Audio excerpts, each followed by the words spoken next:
really called football. Soccer? The creators called it football. Soccer? You know, you play it with your feet.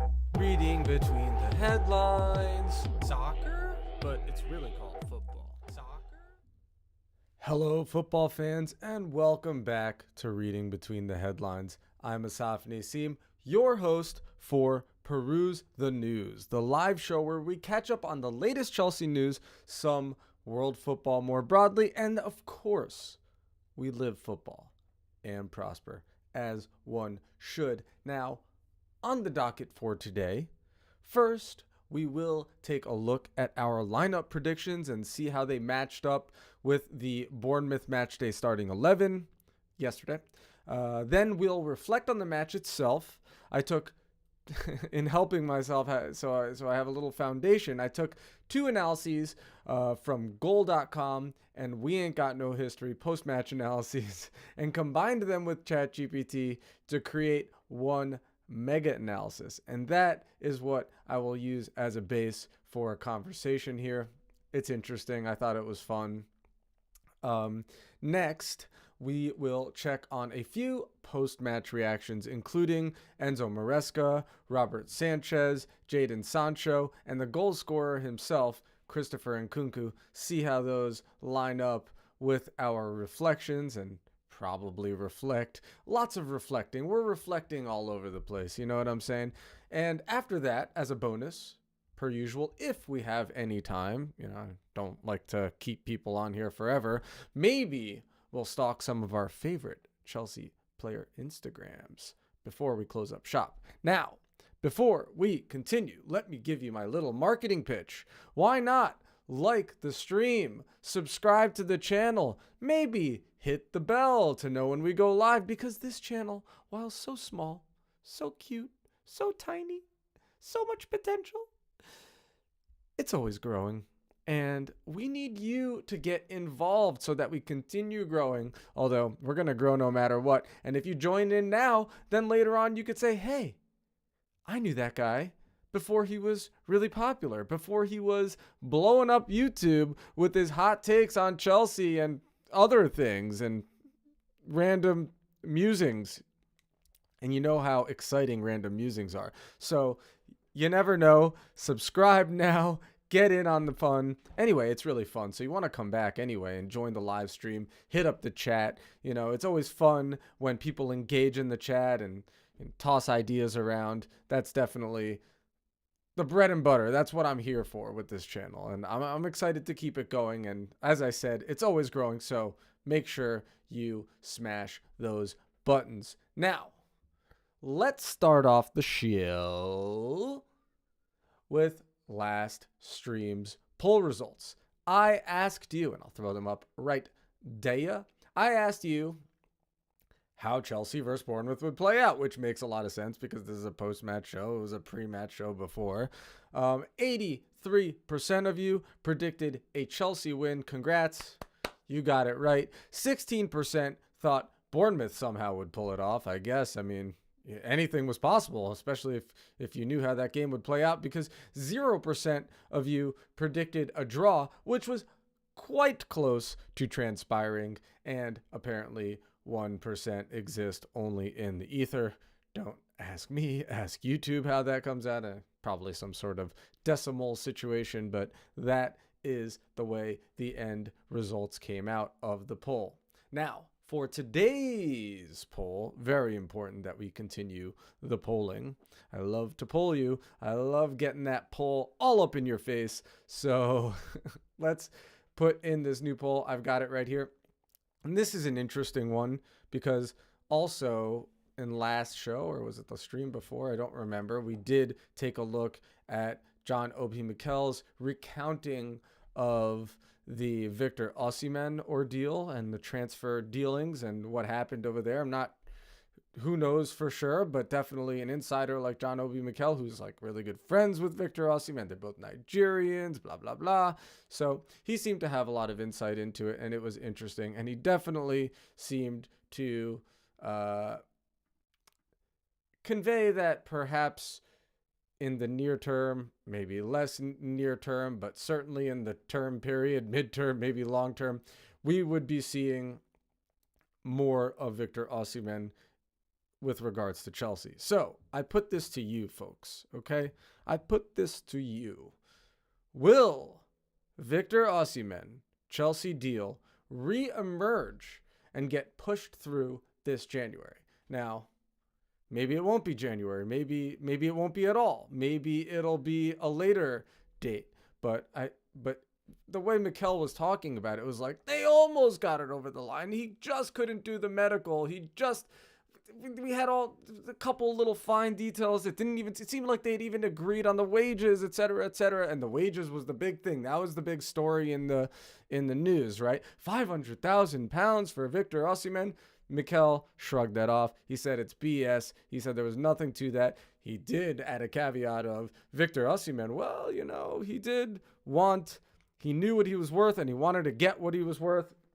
But he made it seem like it wasn't a big negotiating challenge between the two parties, Victor Osimhen and Chelsea FC. So it seemed like it was more just didn't have the time, just didn't get it over the line, and even if they had sort of gotten it over the line, there wouldn't have been enough time for a medical, et cetera, et cetera.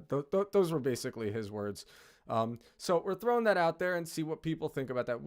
I'll say it again. Will Victor Osimhen Chelsea deal re-emerge and get pushed through this January? Your answers are obviously yes or maybe no. And I'll just throw one more cute little option over there for those of you who like to go against the grain. I don't know. Ask John Obi Mikel.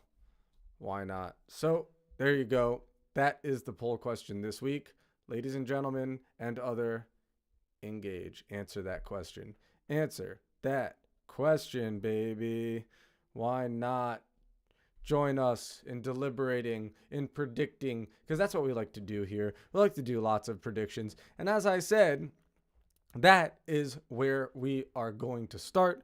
We made some predictions last week, and as to how this starting 11 would look at Bournemouth and Chelsea. Here we go.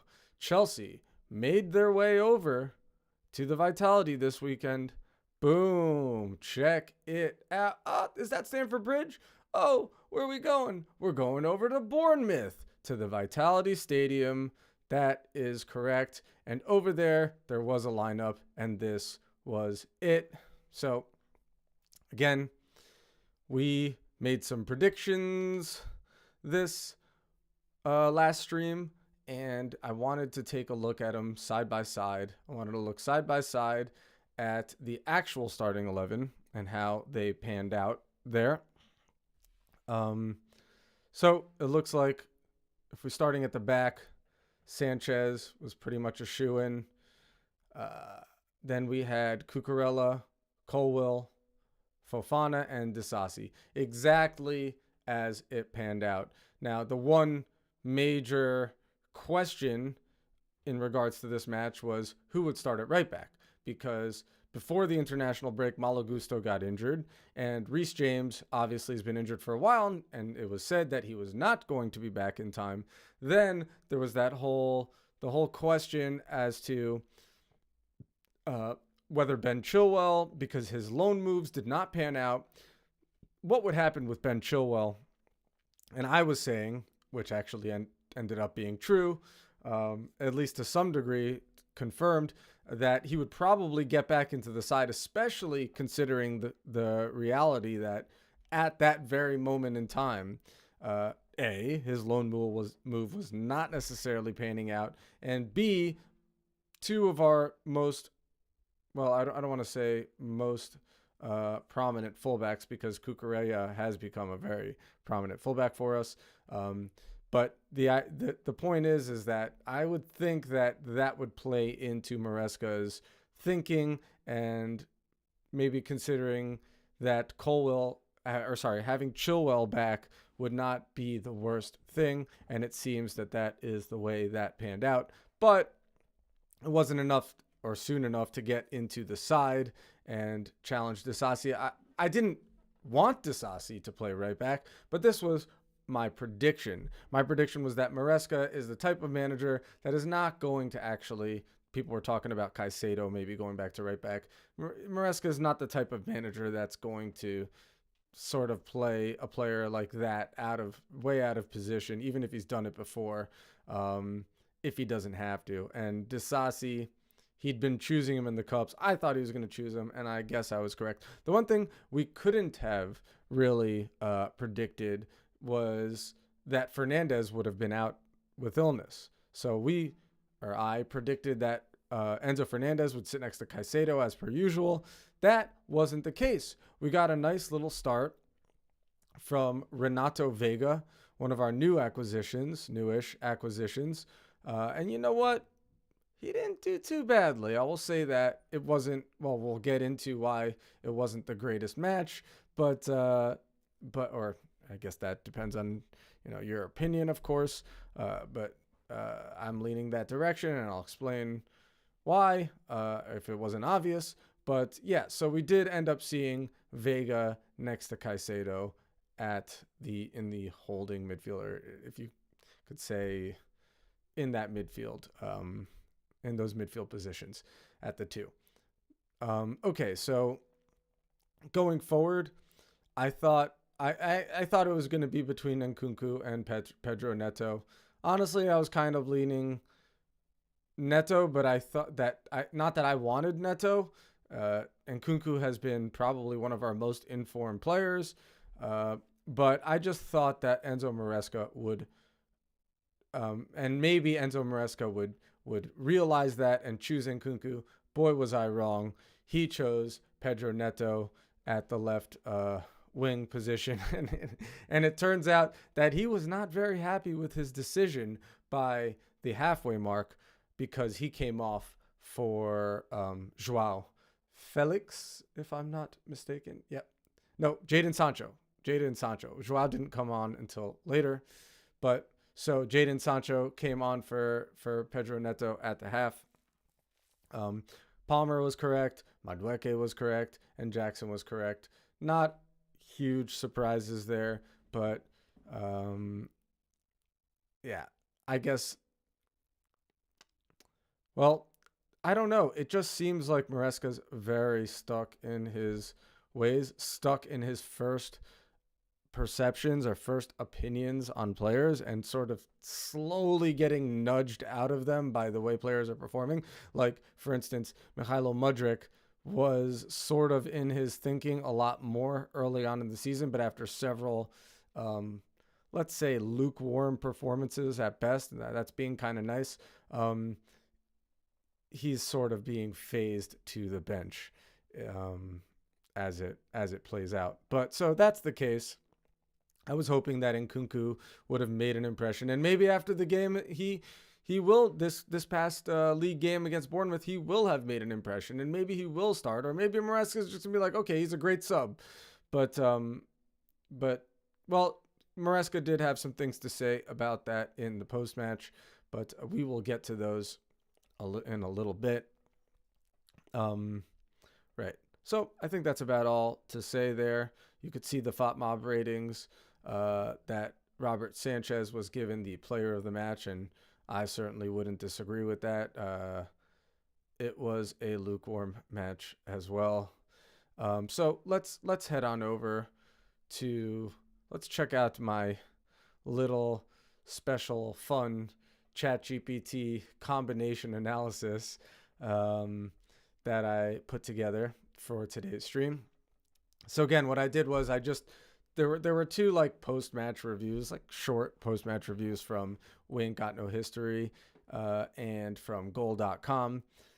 I have my opinions. I just thought this would be a nice little base, and I don't necessarily disagree with this end result analysis here that you see. But yeah, so I figured let's read this. I thought it was kind of cute, and it gives us a nice starting point. So Chelsea's hard-fought victory against Bournemouth came down to a mix of resilience, tactical adjustments, and key individual performances, with Robert Sanchez and substitutes Jadon Sancho and Christopher Nkunku making all the difference. Disagree? Not really. From the start, Bournemouth employed a strategy of allowing Chelsea to dominate possession while maintaining a high defensive line, a tactic that yielded them the better share of early chances. Okay, so we'll stop there for a second. This is something I talked about in the pre-match that I'm not surprised happened, because I looked at Bournemouth's previous matches, especially against Newcastle, which is a team that you could say are a little more elevated in terms of the prestige of the Premier League at the moment and in terms of their playing style. And I said, I have a feeling that Bournemouth's going to play a low block. They're going to let Chelsea have the possession, because that's what Enzo Maresca has obviously been doing since the start of the season, always playing out of the back, always trying to possess the ball, oftentimes having the lion's share of possession against smaller teams, right? But, it's not been so much to Chelsea's advantage, because if you look at teams that play this way, with great success and consistent success, we're talking about teams that have developed as a team cohesively. You're talking about your Manchester Cities, you're talking about your Arsenals, you're talking about even your Tottenhams, even, let's say, Mauricio Pochettino's team towards the end of last season, when things started to come together and they were able to nab 6th place and get into the Europa Conference League spot. It's not something that you remember Maresca said before the season even started, yeah, we're gonna give up goals. But what he meant was that, yeah, we're not going to be a finished article. We're not going to be there at all. And it shows going forward as well. I mean, we've had some good success, some good combinations, some good link up between Cole Palmer and Madueke, as we know, and, a little bit here and there, like from Joao Felix finishing Pedro Neto's assist and the cutback. But that was a totally different game, and that panned out that way. But mainly we've been relying on counterattacking to score the goals, but not playing so much of a counterattacking style of football in general. So I was afraid that Bournemouth was going to come out knowing that. It's very simple. It doesn't take a genius to get that, and to play the game that they want to play. And guess what? Bournemouth, for the whole first half, were much more effective, much more threatening than Chelsea. The first half was basically a wash for Chelsea. Nothing great going on. Sort of, as we'll go on, you'll see what else happens, but sort of on our heels, but having some possession and not moving the ball quickly. Well, let's continue.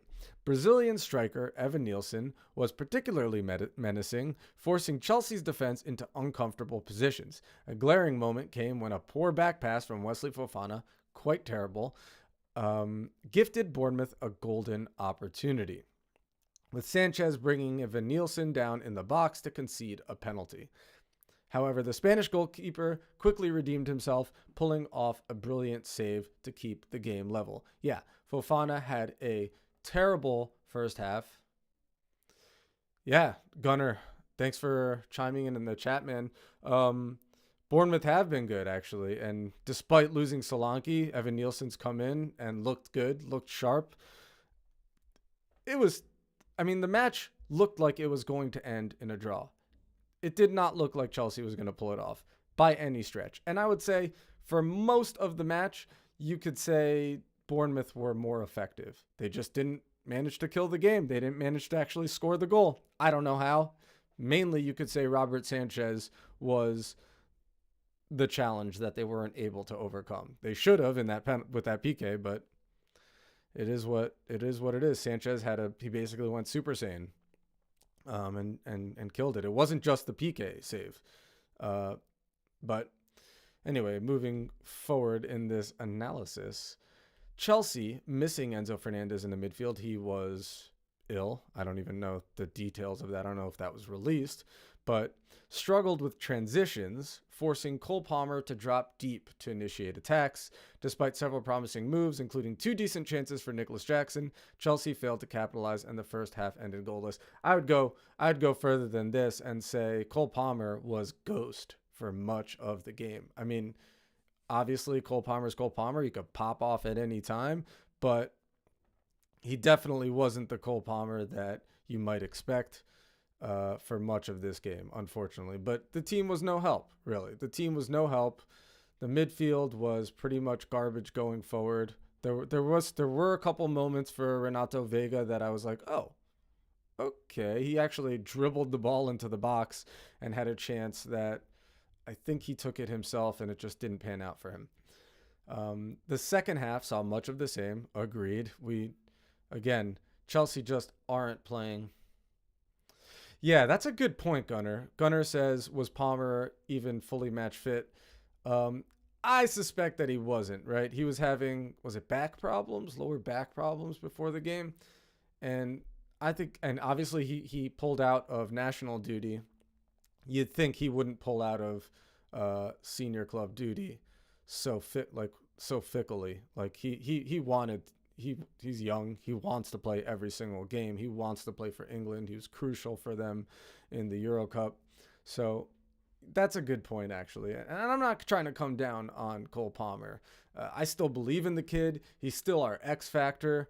And I don't think that's going to change anytime soon because we don't really, I mean, I don't know. Let's see. Hopefully Reece James comes back because I could see Reece James, even though I know he's a fullback. I know whatever. He doesn't normally come back from injury and play really at his best.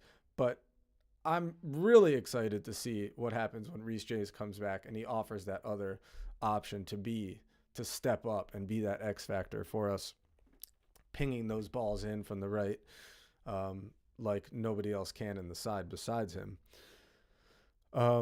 Right, so it said the second half saw much of the same, with Bournemouth coming close to breaking the deadlock as Ryan Christie hit the post. That did happen as well. Chelsea manager Enzo Maresca made crucial substitutions. Yeah, because he kind of effed up the starting 11. Let's be real here. I was saying earlier in the show, I don't know if you were here, Gunnar, or any of you other guys in the stream heard, I feel like Maresca is kind of like he made his decisions about players early, and he's very, very slow to change his opinion. Like with Mudryk, he just stuck with Mudryk for a few games, and it was just like, come on, bro. Like until he subbed him off at half that one game, I forget which game it was, but he's just been like slow to budge on certain players. Like, why is Nkunku still coming off the bench? He's like our most informed player. I mean, and it's easy to say he scored the winning goal, but he's been on it. He's been looking dangerous, especially down the middle. So I don't know. He hasn't started since Manchester City, which was the opening match. And it wasn't a great showing for us, but it wasn't a terrible showing. Manchester City weren't at their best, but we were actually just as good as them. So that's something there. Yeah, exactly. BX Gunner says premature decisions. I thought I was like, okay, maybe he's realizing it now. He took off Pedro Neto. Not that I don't like Pedro Neto either. I like Pedro Neto. Somehow he's not getting on the ball. He's not getting enough touches, or it's not being used correctly, maybe. It was tough to say, but I've thought that Neto looked sharp at times, like really sharp. He really is a talented guy and a really out and out winger with like crazy pace. So I trust him, but if you have to choose, but I mean, a lot of people are saying, let's go. You got to go Nkunku over Jackson at this point, but it's like they're just like offering Jackson contract extensions and whatever. He's gotten his couple of goals, and he's also, talented. Is he good enough to lead the line? Is he good enough to be a star striker for Chelsea? I don't know. I definitely don't think he's there yet, but maybe he will be at some point. I feel like he's terrible in tight spaces. Like he just loses the ball in tight spaces. Gunner, he's also under pressure to succeed ASAP. So no, exactly. And that was a problem since last season. Last season, it was a worse problem, right? I thought, and I was going off about how the administration's been negligent as hell. They needed to bring a really, especially when you're in transition. I always say this, Like your team's in transition. If you want to scrape points together because you know things might not go perfectly well, you might not have that luck that you need to scrape your points, you got to have an established, hopefully Premier League experienced striker to just scrape those points together. Like imagine Chelsea with a Haaland, or, Haaland is easy to say because he's the best striker in the world right now, but like Victor Osimhen, like even Ivan Toney, I would say. He'd be finishing some of those chances that Jackson isn't finishing, right? And maybe we'd be scraping together the points. Maybe we would have beaten Crystal Palace, So I find that to be somewhat negligent, and I don't think Maresca is gonna. What a lot of people are saying is just playing Nkunku in Jackson's spot. Put Jackson on the bench, like start him out. Don't start him. Bring him on if you need to, but like try Nkunku down the middle from the start. But he's not even getting in the winger spot even. So it just doesn't seem like Maresca is gonna take that chance and do something like that. But it would be nice to see, because he really could make a difference. Maybe today's game, not today, but yesterday's game will somehow figure into his thinking. But he's been stubborn up until now, right? Sancho came on at halftime, immediately made his presence felt, proving to be an upgrade on Pedro Neto, setting up Marc Cucurella for a dangerous cross and playing a role in several attacking sequences. This is true. And at the time, Gunnar says Palace looked to be a boogie team for a few clubs. Mateta is really playing well. Yeah, that's true. And Palace has always kind of been that team, right, where they could just pop off.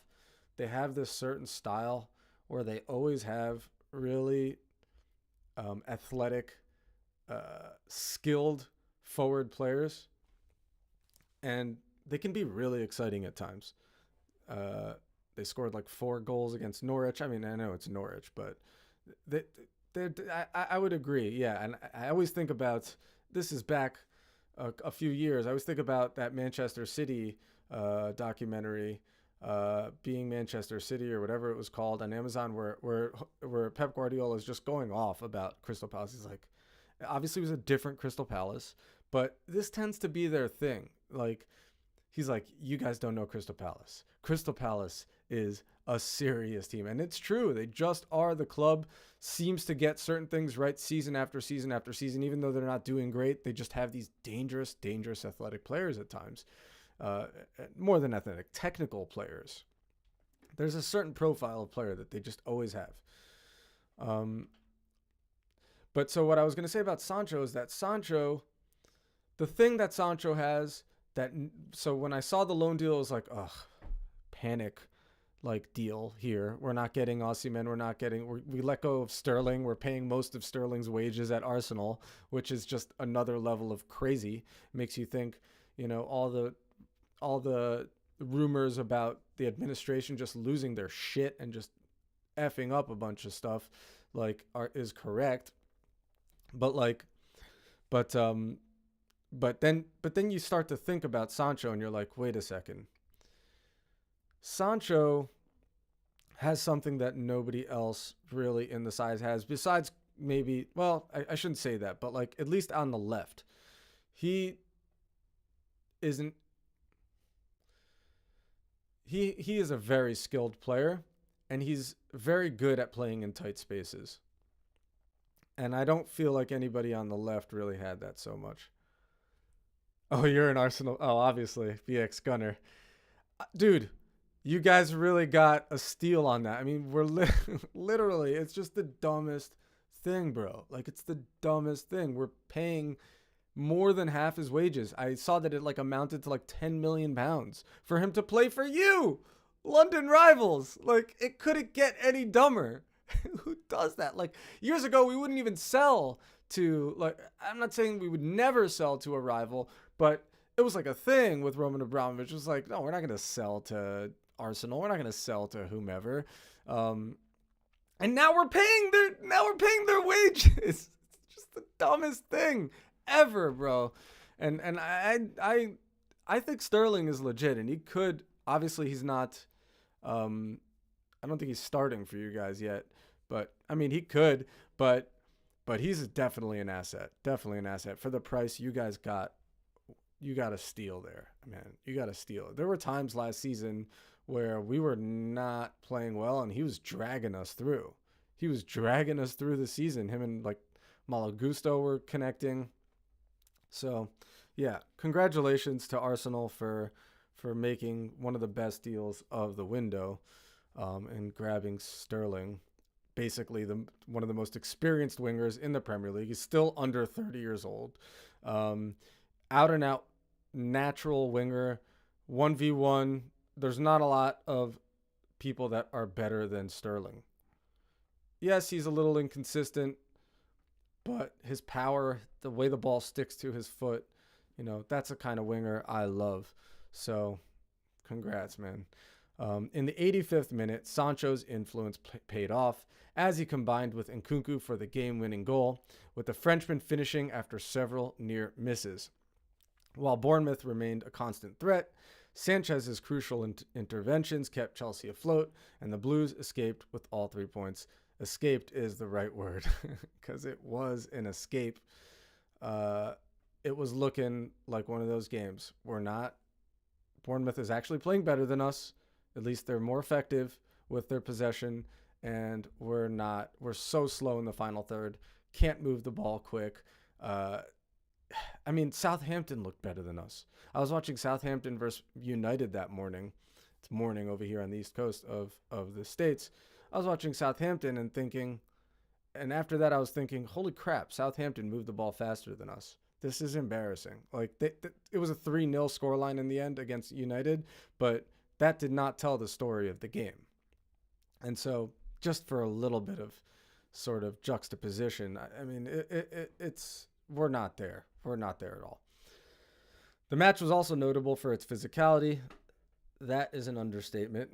With 14 yellow cards handed out, a Premier League record, and a total of 6 bookings in the first half alone. I don't think I've ever given 14 yellow cards. I don't know. I don't think a lot of... How do you get 14 yellow? And you have 14 yellow cards in... Well, to be fair, 2, I guess 2 were for either bench or staff members. But 14 yellow cards, no red cards. Very interesting. So, Premier League record, total of 6 bookings in the first half alone. Ultimately, despite a spirited display from Bournemouth, Chelsea's ability to withstand pressure and convert in the dying moments proved decisive. Chelsea's ability to, let's just say it was big up to Robert Sanchez for helping us get it over the line.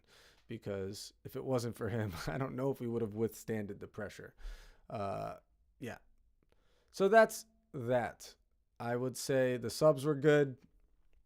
If you look over here, you could see all those yellow cards in the match facts. Yep, even FotMob thought that Sanchez was the player of the match. All these yellow cards here.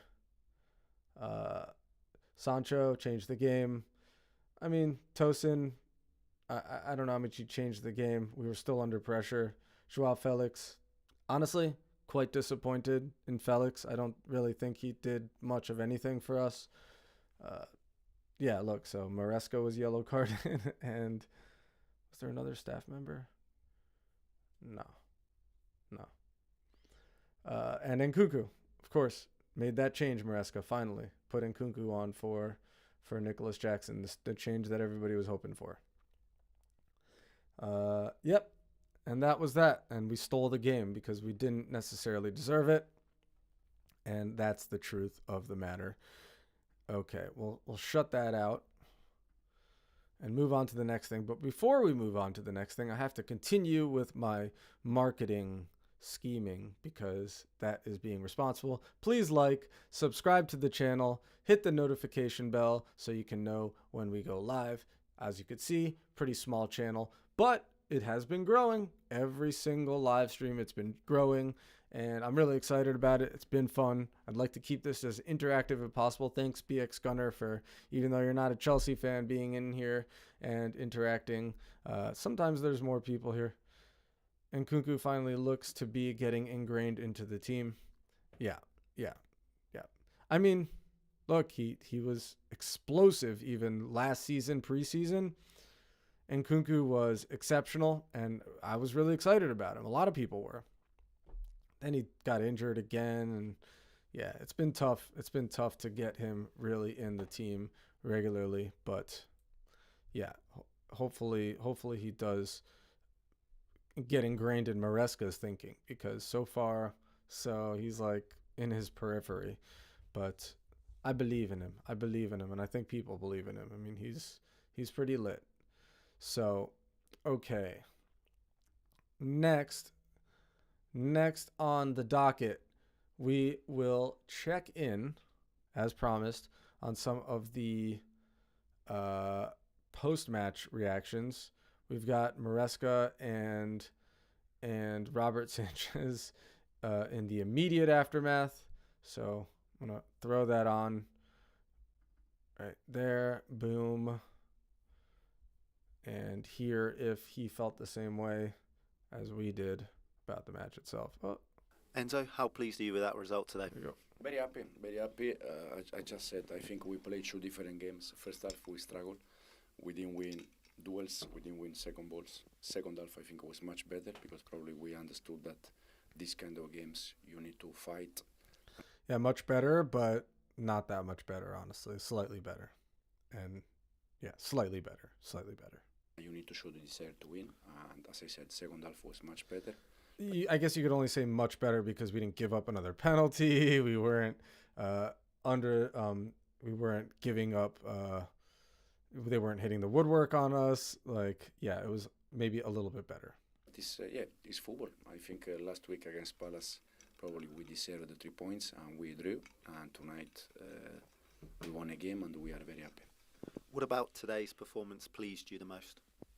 The way we changed from first half to the second half, that I think we need to understand that if we want to win games and we want to build something important, first of all we need to win duels, to fight all together as a team, and second half I'm very happy about that. And in the first half we had an excellent penalty save from Robert Sanchez. How impressed were you with his performance today? Very happy, but not only today. Since we started, Robert is doing very good with us. He's doing well on the ball. I don't know how good when we need to Robert's been doing since the start. Very well off the ball in terms of when he has to save. So we are very happy with him. And Jadon Sancho made his debut today. How impressed were you with his performance in the second half? Yeah, he did exactly what we expected from him. But also Joao was very good. Cristo was very good. Tosin was very good. I don't see how Joao was very good, honestly. I don't see the Joao thing. I like Joao. I was excited when we got him back because I was hoping that he would raise his own game to the level that we know that he can fulfill. But it hasn't happened thus far, and I don't see how he was very good against Bournemouth. I didn't notice much about him. All the guys that they were inside. Did he create anything? Not really. I was just about to say the substitutes really made an impact in the second half. I guess does today's performance really highlight just how strong your squad is and what impressive depth you have in that squad? And this is a sickening question, honestly, because you can't say that Chelsea. And of course, this is a Chelsea interview, so it's a Chelsea interviewer. But you can't, in any good conscience, say that Chelsea's depth is good. If you watch our cup games, you know Chelsea's depth is not on the level. No. Sorry. We are happy about the squad. I said whenever he says we're happy about the squad, it's like, I think, no, you're not. You're not happy about the squad. Squad is very good, but there's the but. Sometimes you need good squad, good talent, but also you need something more in terms of attitude, and second half was much better. And a word for our travelling fans tonight. How impressed were you with them today? Fantastic. I said to the players at the end, go there, enjoy, because they came here from London and they completely deserve. And it's always good when we win games to share with them. From London. Robert, how are you feeling after that? I'm really proud of the team, mate. Really difficult place to come to. The first 15-20 minutes, the way they came at us. I love that. Difficult to do. So I'm showing it again. But we solved it out well. We did the right thing. This is hilarious, honestly. I'm not gonna lie. This is not how I pictured Robert Sanchez sounding. I'm sure I've heard him before, but like his voice does not match his like body and size. Win. And talk us through that penalty save. Well, first, making the penalty difficult, can't really get out of the way. Good from the ref to not send me off. And then the pen, I've been looking at the guy. Yeah, the reason the referee didn't send him off, by the way, is not because the referee was being nice. It was because the referee, because the penalty was given, if he was making a non-footballing play, I'm only commenting on this because I referee as well, but if he was making a non-footballing play, then the referee could have been harsh and sent him off in that moment. But the referee wasn't being nice and not sending him off or whatever. He was awarding a penalty. It's a yellow card. It's not like he made a very non-footballing play. And at the same time, also, you should consider, if you watch it, it was kind of soft because his feet were planted and he was in the position, and the player just, I forget who it was. Oh, I think it was Evan Nielsen. He chipped it over him and then ran into Sanchez. It's a penalty, but again, it's not like, giving a red card would have been very, very harsh. You'd have to have judged to Sanchez to not have made a footballing play. I know when the keeper dives early, he tends to switch the ball, and if I stand to the last second, I was going to put it there. Good decision, good save. I was just going to say, Great how much save, preparation honestly. do you do Actually, as a great goalkeeper on opposition penalty takers ahead of the game? I was impressed. Penalties, open play, how to play out, how to defend, counter-attacks, everything. 10, 20 videos every This game. voice, though. You need to be ready. This is the level. And I guess it's probably quite a good indication of the goalkeepers union as a whole, not only the goalkeepers but the staff and the work that goes in behind the scenes. Yeah, exactly. We goalkeepers go a chat where we speak, we send videos, we comment with the very different actions and different games, and this helps us to become better.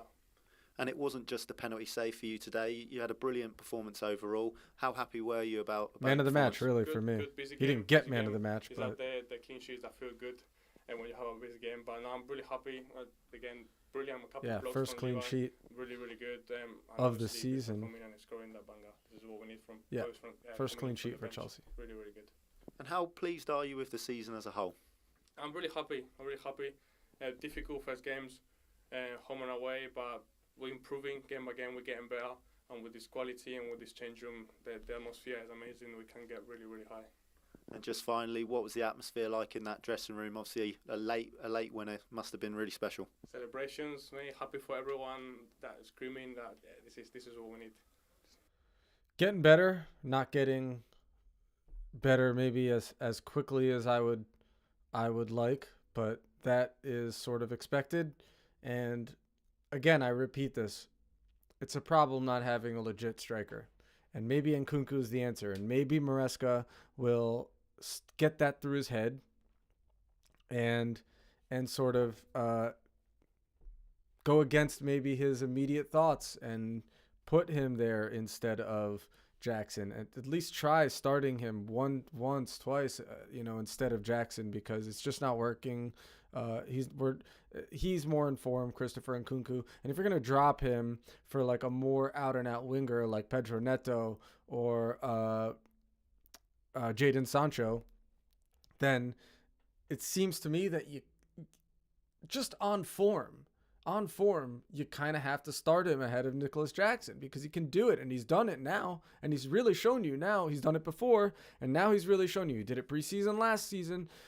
So I think if Maresca is a little bit less stubborn, maybe he will try that. And a lot of people are calling for it. I'm not some genius calling for it. There's a lot of people calling for it, and it makes a lot of sense. So we'll see what happens. Our next match is against West Ham, I believe.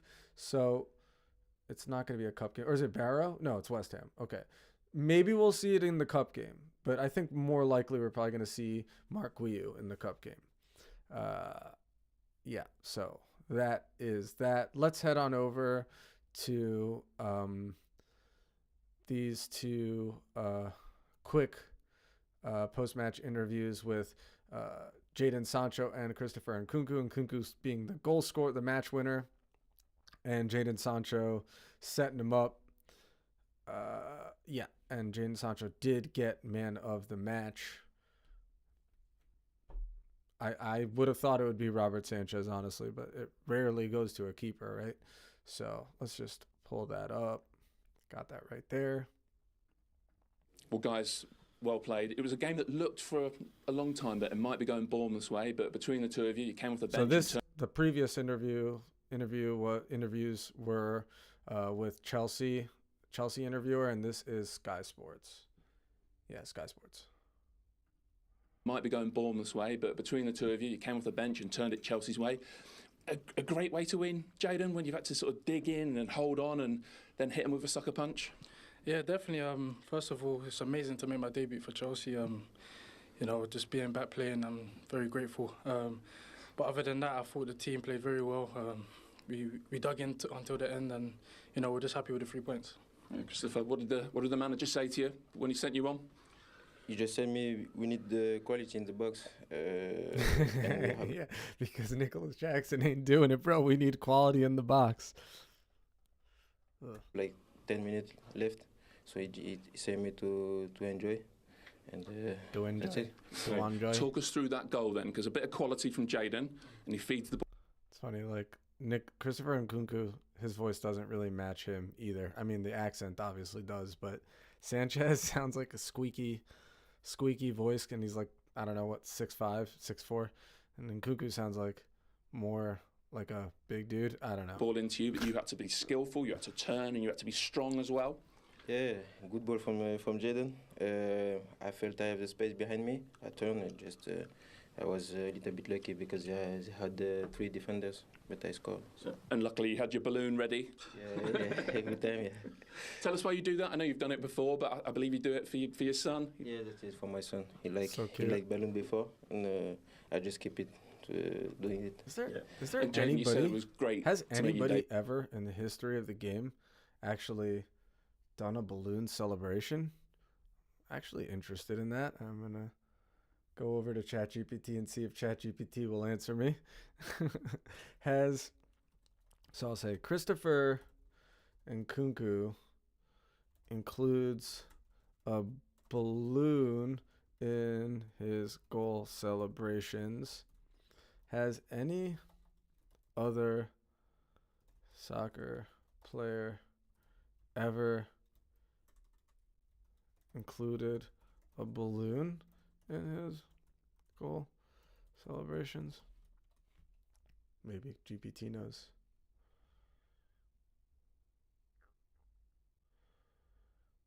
Yeah. There aren't any notable examples of footballers using balloons in the same way. You know? That is something. I wonder if that'll be in like they don't call it FIFA anymore. It's like what do they call it now? Force 24 or whatever. I don't know. Whatever the FIFA game is now. I wonder if they'll include that in the game, because that's pretty unique.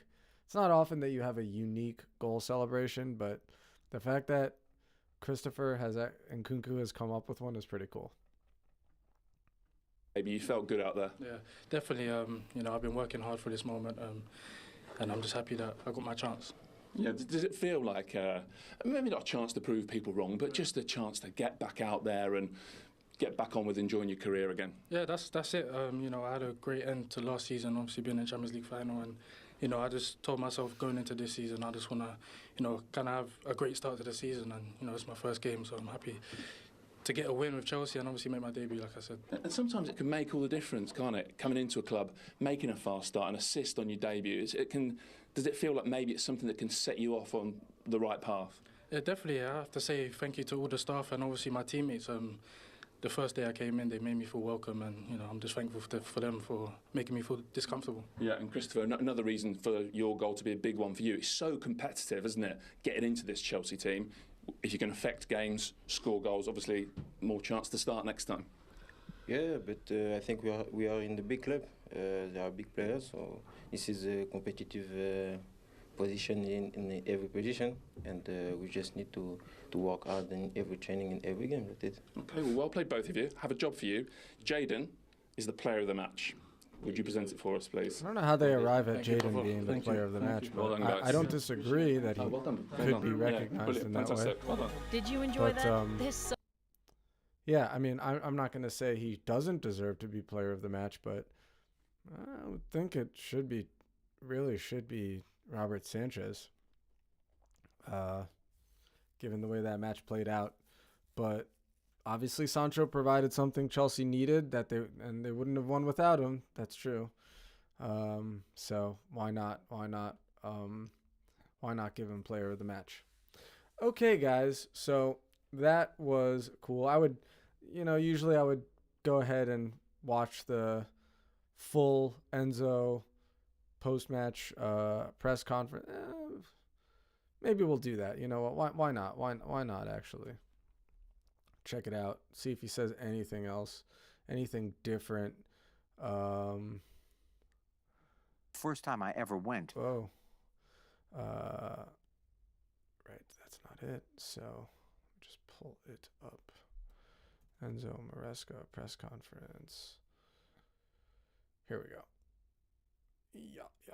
Oh, this is pre-match. Post-match. Here we go.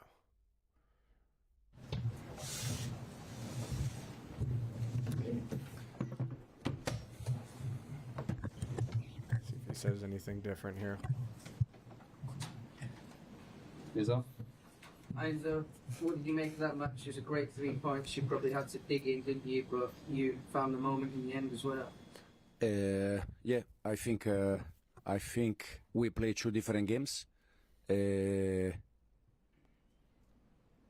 working? No. Anyway, we played 2 different games. Again, I think I don't agree. We played 2 different games.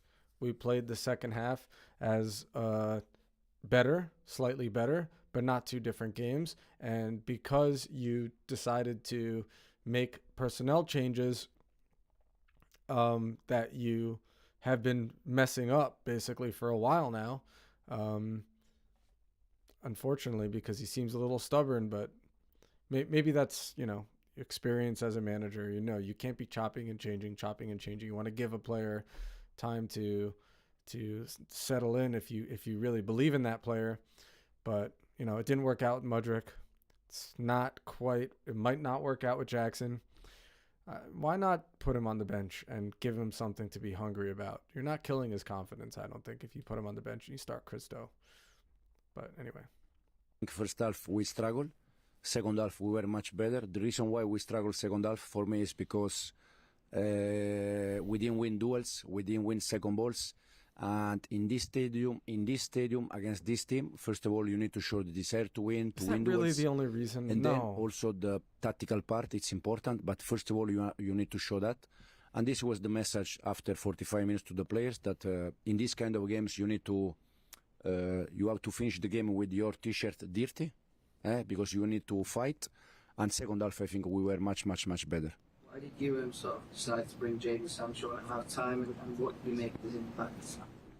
No, I think we start second half already much better. Jadon helps us a lot, but Going forward. What he did tonight is exactly what we expected from him, because as I said, I know Jadon very good because I watched him many, many times in the past, and I know what he can give us. Then also Christo was very good, and not because he scored, because he fought without the ball. Jadon was exactly the same. So why don't you play him more, bro? So the performance second half changed completely, but we need to learn these kind of things that if we want to build something important and we want to win games, first of all, we need the inside part. I don't know how to say in English, but first of all, we need better desire choices to win in the games, roster, to win too. duels, and to fight together. How exciting is it that around 2 weeks with Jadon, but he's already produced a performance like that? It's only 2 weeks with yourself. Yeah, very happy for him. He was very good. I think Joao was very good also. Christo. This I don't get. He I don't scored, but see also why. was- I mentioned this early in the stream. What is he talking about with Joao? I don't really notice Joao offering much of anything. I mean, he's an attacking player. What exactly did Joao do to make him very good? the way Maresca keeps talking about. I don't remember him being very good. And I'm a fan of Joao, generally. I'm hoping that he comes along and does his thing. But what exactly did Joao do that was very good? It's very good. The reason why Cristo in that moment is because I think we were creating chances, but we lack quality inside the box. So the idea to use him as a 9 was because any ball inside the box, we know that it's a... That's a dig at Jackson. And we lacked quality in the box. He said it. We lacked quality in the box. This happens more often than not, unfortunately, with Jackson. He misses a lot of big chances right now. And again, as BX Gunner said earlier in the stream, it's been a lot of pressure for Jackson to just come on and be the star striker at Chelsea Football Club without any Premier League experience, without being the superstar at any club, really, of note. So Rabah Taha says he was a part of the deal. Talking about Jackson? What are you talking about?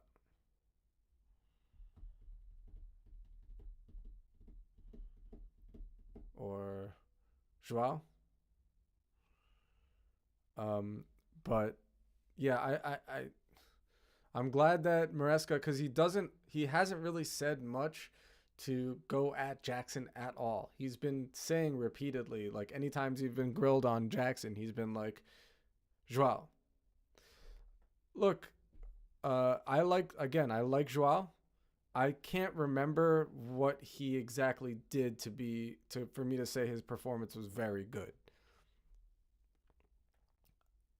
Things changed a little bit in the second half, and he came on in the second half. He came on in what, the 61st minute.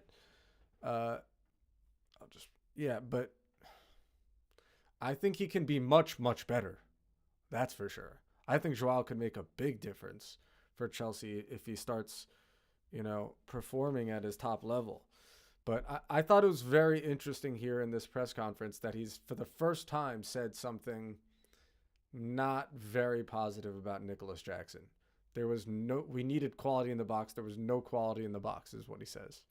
That's a big deal, actually, because, again, he's only been saying Jackson very good. I trust Jackson. They just gave him a 2-year contract extension, which is crazy. Like, the guy's at Chelsea till 2033 already. 9 years? Where is that coming from? But quality player. I think he has quality, too. I'm not trying to rip on Jackson. But we are happy with I don't know that he's ready to be the superstar striker at Chelsea. Really dangerous this season with Palmer and Radwaitfield, but Sancho really seemed to transform the left side when he came on. How important for the balance of the team is it to have that creation? Yeah, I said already, I think when we brought in Jadon, that the reason why was because we were looking for another winger more or less like Noni. Noni is doing that in the right side, winning 1v1, creating chances, scoring goals. Rabah Taha says, we were given Joao to get rid of him. They said he has a dressing room cancer. Okay. That's interesting because you feel that Manchester United would have felt the same about Jadon Sancho, right? And I feel the same about Lukaku for us. We needed to get rid of Lukaku because he was dressing room cancer. And Paul Pogba was super toxic at Manchester United. They needed to get rid of him. They needed to send him to Juve.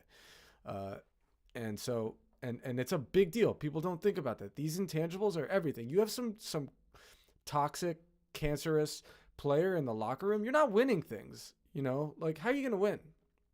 Just kill the vibes? Vibes are big. I know people like to joke about vibes these days. Vibes are big, dude. You need vibes in that dressing room. So that's interesting. Hopefully Felix doesn't do that to us, man. Damn. Oh, you meant that he was part of the deal with Conor Gallagher. Maybe.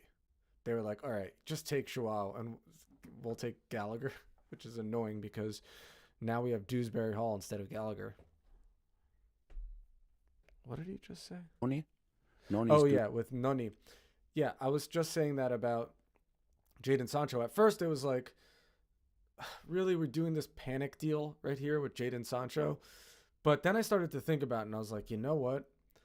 We don't have anybody else on the wing. I mean, you could say Cole Palmer, but I think Cole Palmer is best down the middle.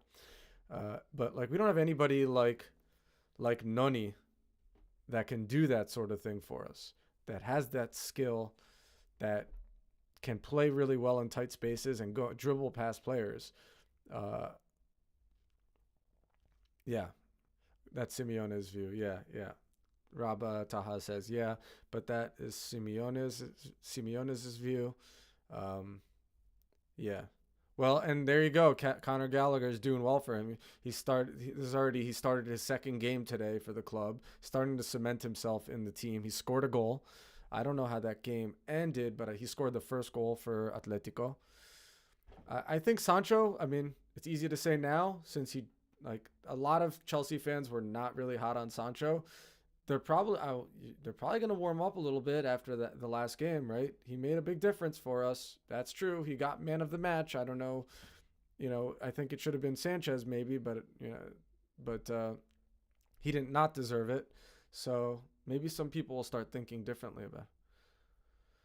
So BX Gunner, so was Sterling pushed out because of his age and wages and not because he's supposedly washed, as some are saying? Yeah, okay, Sterling's not washed. That is some bull. I don't believe that. I mean, the kid is not even 30 years old.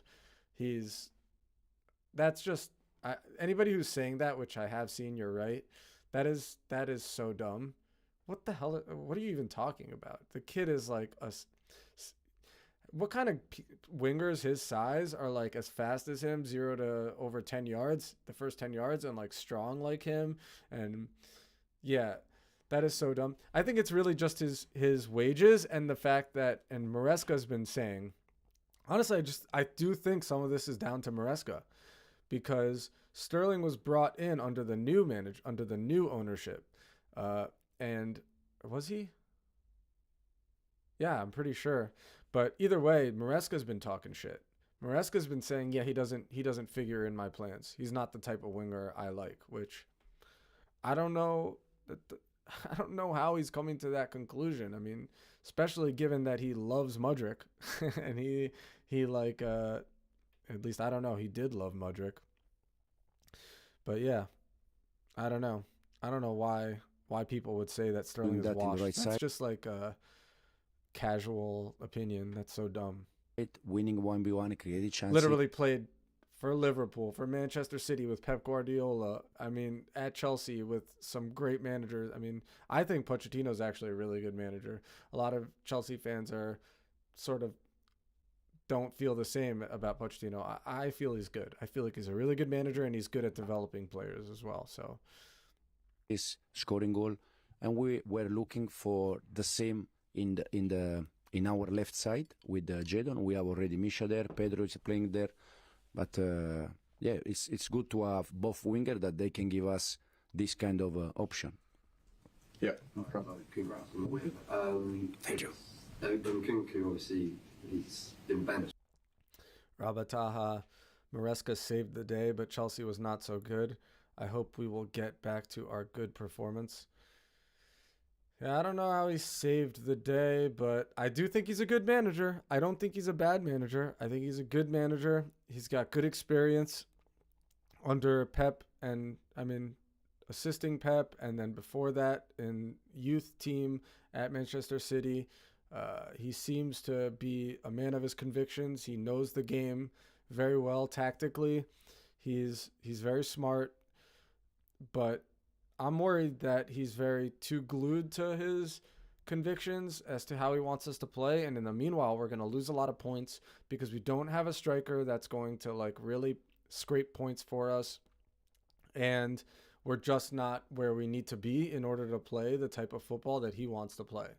You know, like we're always playing out of the back. We're trying to keep the ball, and we end up playing very slowly, you know, in the final third. We're relying on counterattacking football to get those goals, but we're not set up to play counterattacking football in the way that, you know, a team like Liverpool would under Jurgen Klopp were set up.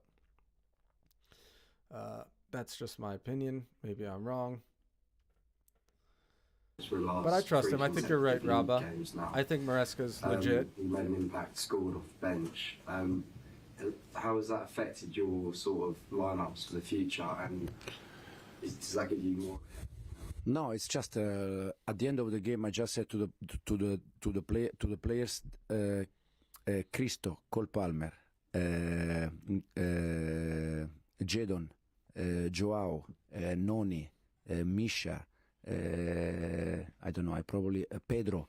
They are not going to play all the games. What they have to do is exactly what they did tonight. If I play, I give all my best. If I go inside for 10 minutes, I have to give all my best. And this will be until the end, because there are 7, 8 good players, and we cannot play with all of them. So sometimes they have to be out, but the important thing is that they are ready when they get minutes. And Cristo is doing perfect. He didn't deserve to stay out, but he didn't deserve. Yes, I'm glad he said that. Cristo did not deserve to stay out. And I hope he realizes this going forward, because it's frustrating. Very frustrating. To stay out, Misha didn't deserve. But what do you mean Misha didn't deserve? There, he just negated it immediately. You're saying that Nkunku and Misha Mudryk are on the same level here? I don't think so, buddy. Why? Maybe he's just saying that to be political. Not kill Mudryk's. Sometimes you have to take a decision. Confidence. But the good thing is that when they go inside, they are ready and they give everything. Would you say you know what your best front four is now, or is that still working? Say again, sorry. Would you say you know your best front four now, or is that still work in progress? No, we are still work in progress for sure. We are learning process. Again, tonight, if we don't understand that in this kind of games we need more than the tactical part, we need the desire, will be difficult. But because we want to try to build something important, slowly, we are going to understand also these kind of things. Malik?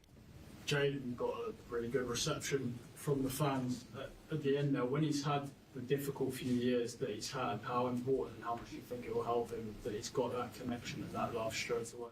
Yeah, it's very important. I have the feeling that Jadon is a guy that he needs love, and this is what I think when I spoke with him before he joined us, and also I know that. So that's him taking a dig at Manchester United, because he said before he joined us, he wasn't really getting the love, and I felt like he needed to get the love.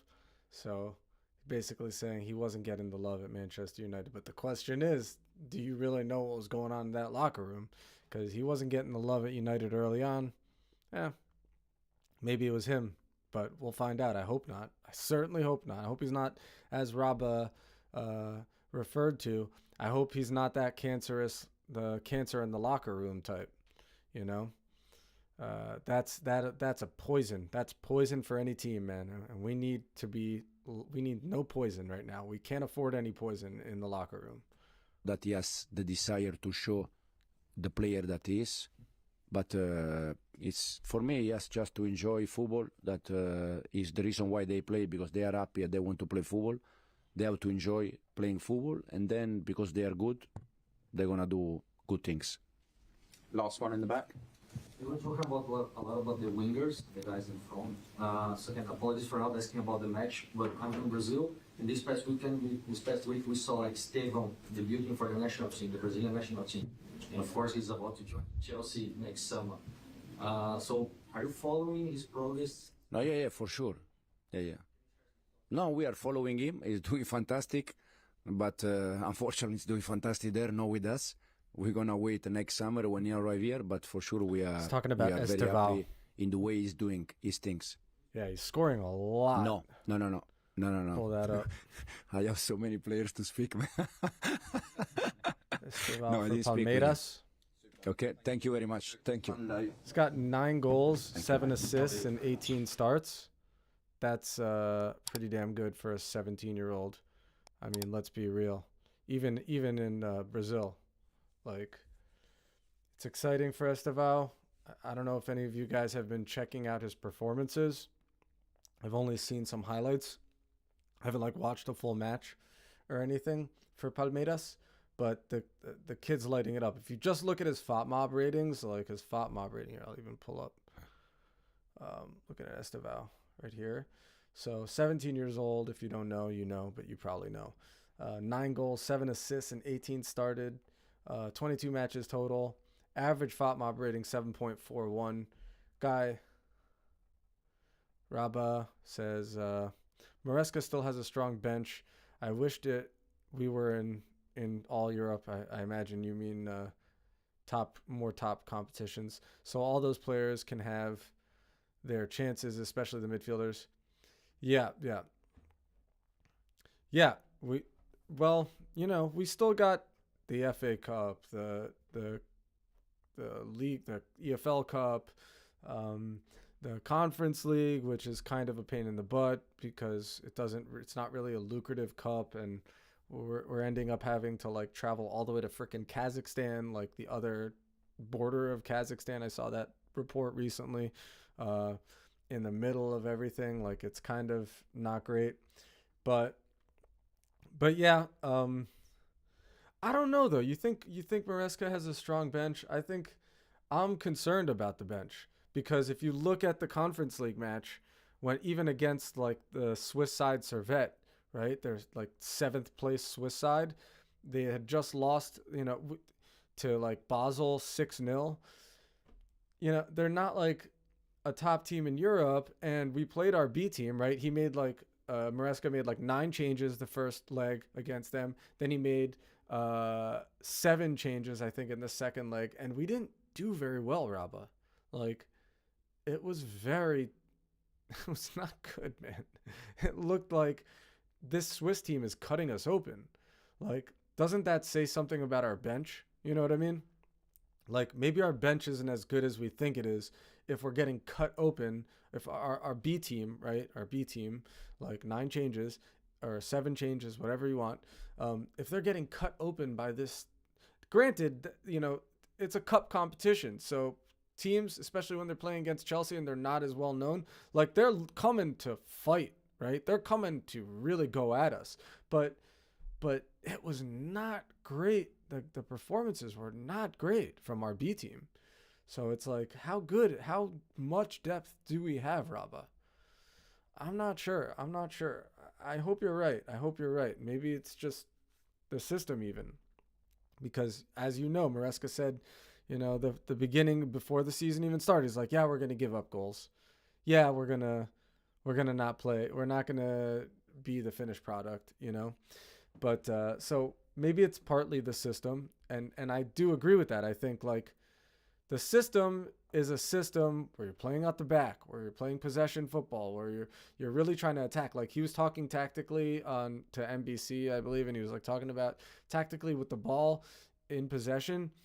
He's got all of our forwards, like 5 or 6 even, like players pushed up against the back line, and that makes sense if you want to break teams down. But if you can't keep the ball, if you don't have the level to be able to play that type of football, maybe you get into trouble.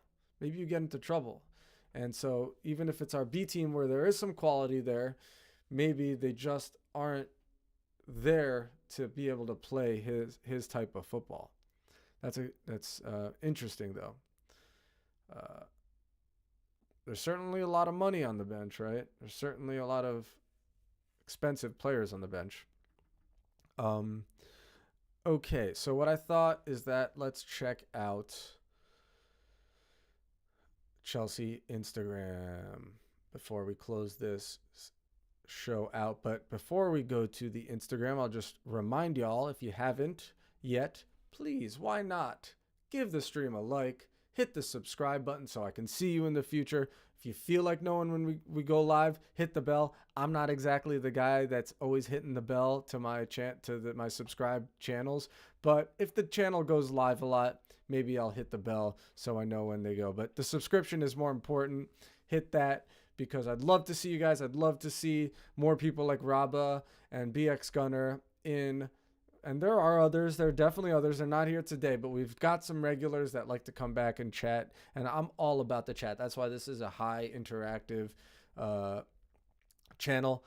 My stream settings are set to ultra low latency, so there's the least amount of space and delay between you writing in the chat and me seeing it and being able to respond to you.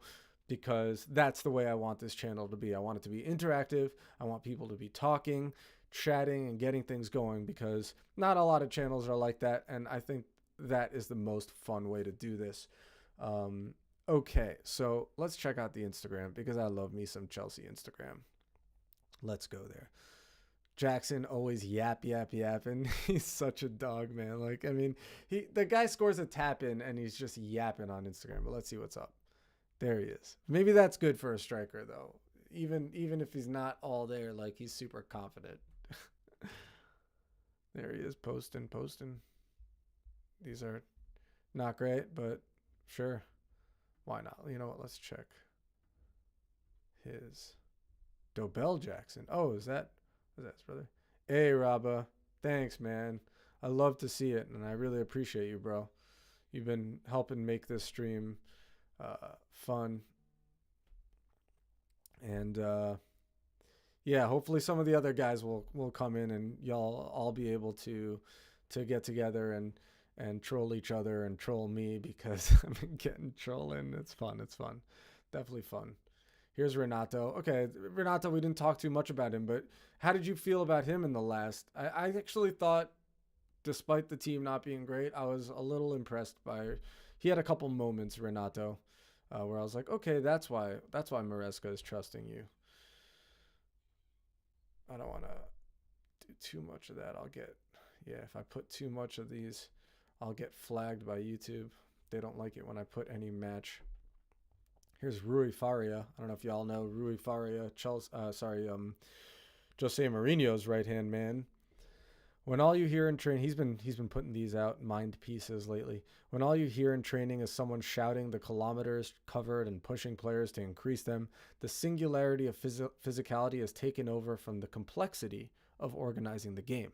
The top priority of such a coach is running.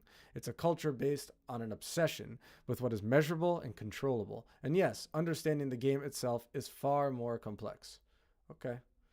He's been doing a lot of this sports science stuff lately. Interesting. I don't know. People have been complaining about too many fixtures. I don't know if that has anything to do with it. Match day.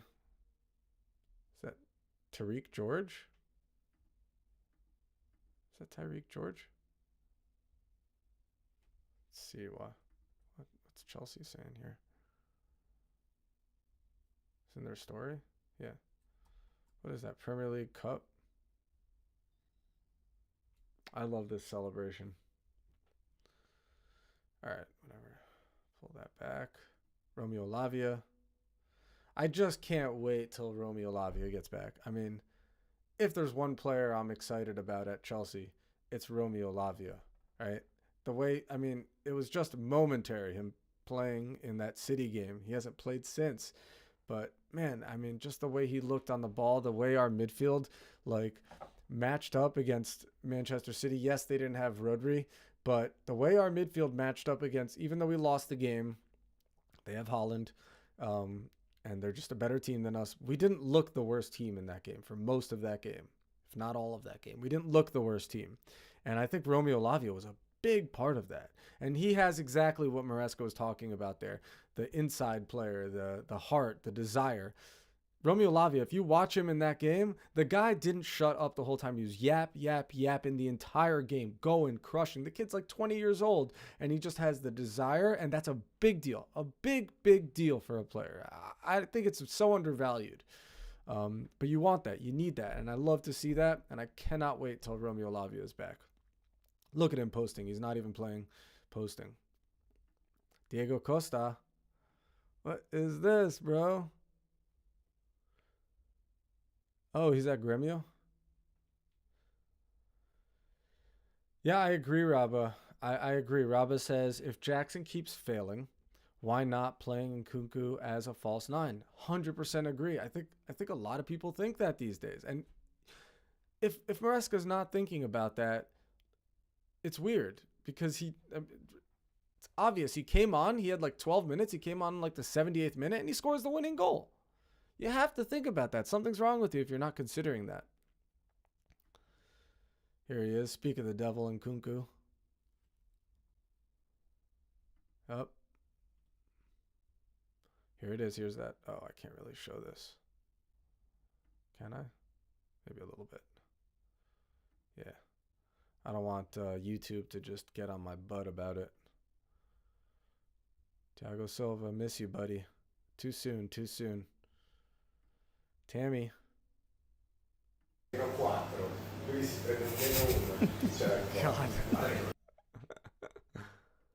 Chalaba, just posting Bible verses. All right, bro. I love Chalaba. I miss Chalaba. I'm always going off about Chalaba, how Chalaba should never have been loaned out. We should have kept him. I mean, I think he's just as good, if not better, than Badiashile or Tosin Arabioyo. More experience, that's for sure. Okay. Chalaba's a religious boy. He's a religious man.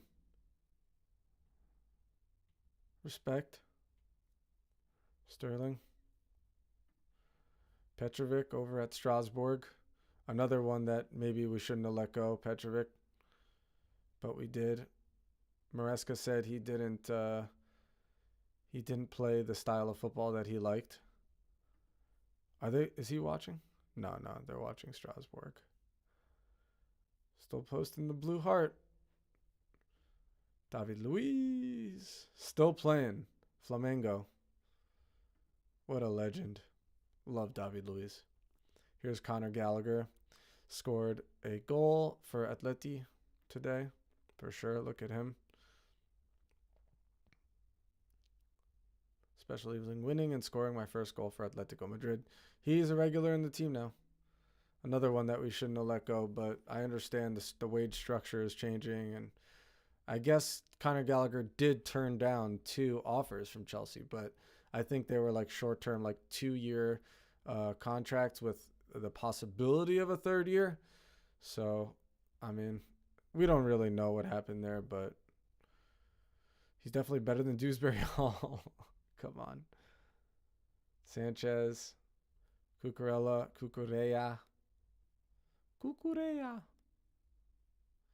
Oh, little cutie. Callum Hudson-Odoi scoring a goal for Brentford. That was great. Love to see our old boys score. Premier League. Again. Too loud.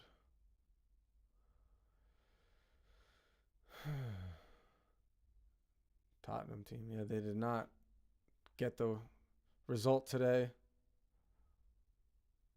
Arsenal just too good for them.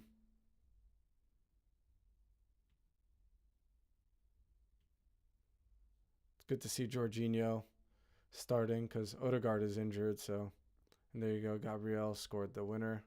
Havertz. A lot of Chelsea fans did not like Havertz. If BX Gunner was still in here, I'd be like, you're welcome for him too, bro. Because I always liked Havertz. And a lot of Chelsea fans didn't like him. Another one. They're just picking up all our guys. Jorginho, Havertz, Sterling. Yeah.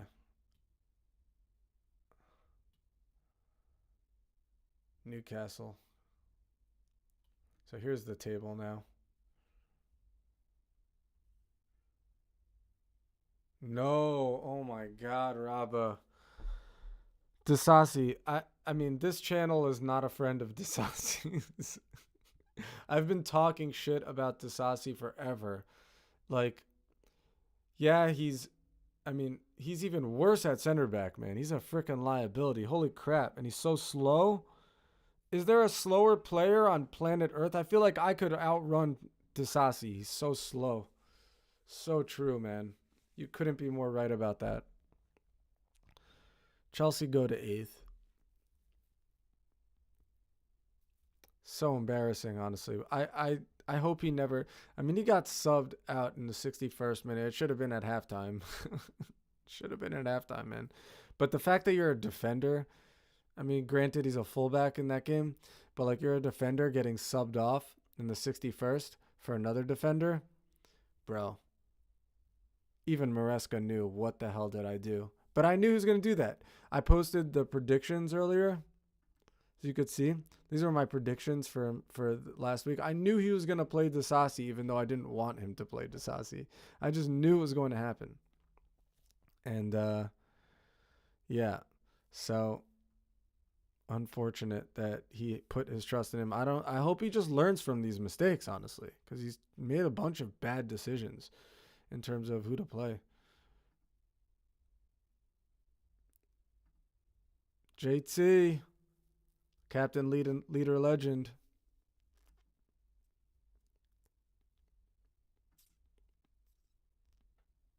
I don't know. So true. Robert says, I don't know why we signed him, or I don't know how we signed him, and why. 100%, bro. Why? Why? We had Chalobah, and then we kicked Chalobah out. And I'm not the only one, and I don't know how you feel about Chalobah, but like, I'm not the only one that is like, what the hell happened with Chalobah? Like, even under Pochettino, it seemed, I thought it was something with the administration, not with Pochettino. Like, I mean, he was injured a lot of last season, but then he still didn't really get into the side. But the guy was really good with Tuchel. He was next to Thiago Silva. Just really, really good. JT, miss you, buddy. When is he going to get a good job? Omari Kellerman, there you go. He's in the squad. Young guy. I haven't really seen much of him. David Washington's in the squad. Is he playing with the reserves? Guess so, probably. But he's on our roster for the Premier League season. I'm not going to show this because I don't want to get... Yeah, he's playing with the reserves. Does he score? Oh, nice. That was dope. That was dope. On the volley. Ramirez. I'm not going to post. Here's Rami. Yeah, dude. I remember that like it was yesterday. 2012 Champions League run to victory. Exactly. I have a bet going with there's another guy that comes on the channel. He hates Chalobah, or at least he acts like he hates Chalobah to me because I love Chalobah so much. I was saying exactly what you said, Rabba. Rabba says exactly 100. They treated him very poorly. He will shine at Palace. I wouldn't be surprised if next to Mark Gahey, we see Chalobah called up. We see Chalobah getting called up to the England squad. He's never been called up to the senior squad, which is interesting also. But he's never been called up for the senior squad. Let's see how he does at Palace, and let's see if he gets called up. I would love to see that, man. And he's on loan. He's only on loan. Hopefully he does something big. Hopefully he's that good. You know, he's also such quality on the ball, really. I mean, he played midfield for a long time until he was used as center back, I guess, by Tuchel. I think he was playing midfield a lot. Caicedo fought until the end, got the 3 points. Not terrible from Caicedo. We have another guy that comes in the channel that does not like Caicedo, does not rate him at all.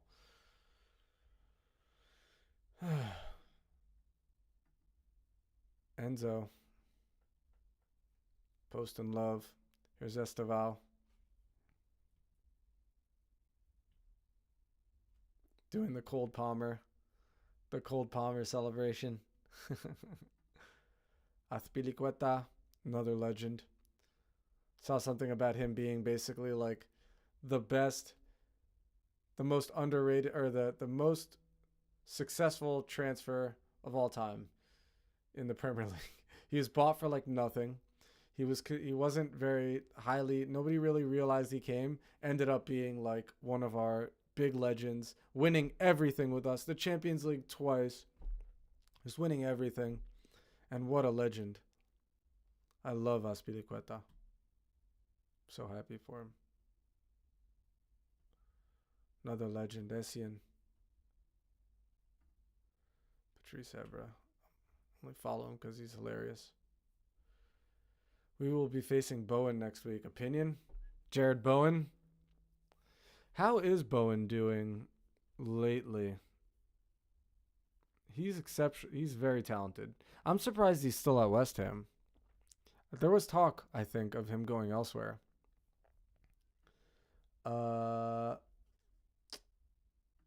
Let's check.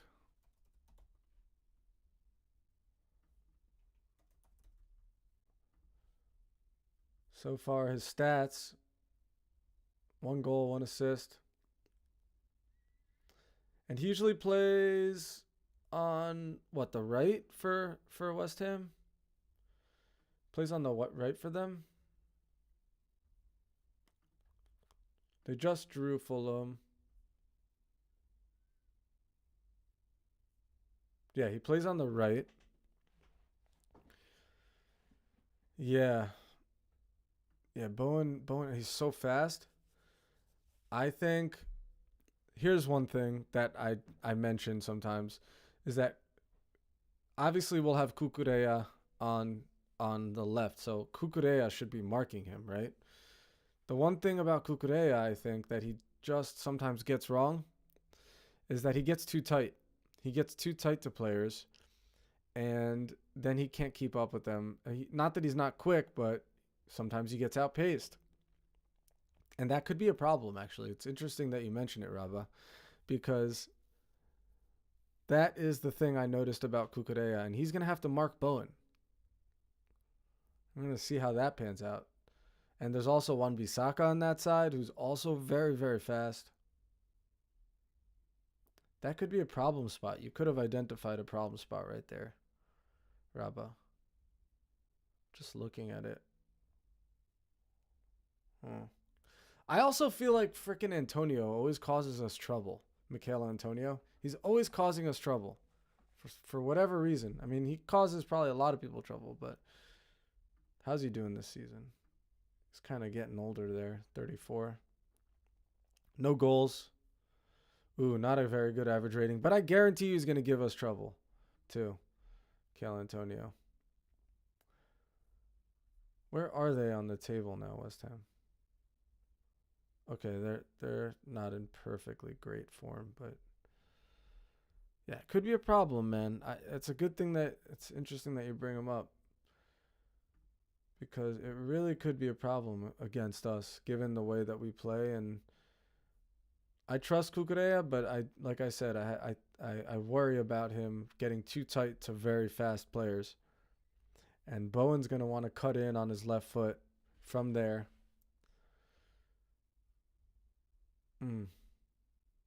Yeah. Antonio's got the pace. He's got the power. And he always causes us trouble, I feel. I feel like he always causes us trouble. All right. Well, maybe I'll do a pre-match show for that game. Yeah. Yeah. We'll do that. We'll do a pre-match. When is it? Is it next weekend or before? 21st? Yeah, we got 6 days. Okay. I'll do a pre-match for that game, and we'll get together and do some stuff. But okay. I think that was a pretty successful stream. Got to talk to you, Rabba. Got to talk to BX Gunner. Had some fun. Got some votes in on the day. I think we're in a good spot. So I guess we'll call it there. Again, thank you, especially you, Rabba. Thanks for coming by, man. I'm just going to reminder for everybody that's in the stream, like, subscribe to the channel, hit the bell. Most importantly, subscribe so I can see you again, so you remember to come back, because we have lots of fun in here. And check in with the chat, you know. I'd love to see people like Rabba checking in on the chat and getting in on the conversation, because that's what this channel is about. That's why this is an ultra high latency or low latency channel, where I can see your comments as quickly with the smallest delay between you putting them in and me seeing them and being able to react to them, because this is the channel that I want. This is the live show that I want to do. And it's coming along really well. And it's only been able to get there because people keep subscribing, and it just grows all the time. Really exciting. Rabba, last word. Yeah, like I said, we don't want to be Mr. Luck. Our last performance. Thank you. Thank you, bro. Yeah, no, we can't be relying on that last minute, last ditch effort, pulling off a win, because that ain't going to do it. And hopefully Maresca plays Nkunku. I don't think he's going to. But it's always a possibility, right? After the performances he's put in. But again, we're relying on counterattacking football to win. We're not building the goals like we should be. And it's a problem, but we'll get there hopefully by the end of the season. Then maybe they'll fire Maresca and we'll have to start all over again. But maybe that's a little pessimistic. Hopefully that's not the case. Hopefully we get it together and we stick with it, and it happens sooner rather than later. But we'll leave it at that. Again, like, subscribe. Thanks, guys. Thanks for coming by. And thank you very much in particular, Rabba. And until next time, buddy, live football and prosper, my friend. Cheers. Have a great night. Soccer? But it's really called football. Soccer? The creators called it football. Soccer? You know, you play it with your feet. Reading between the headlines. Soccer? But it's really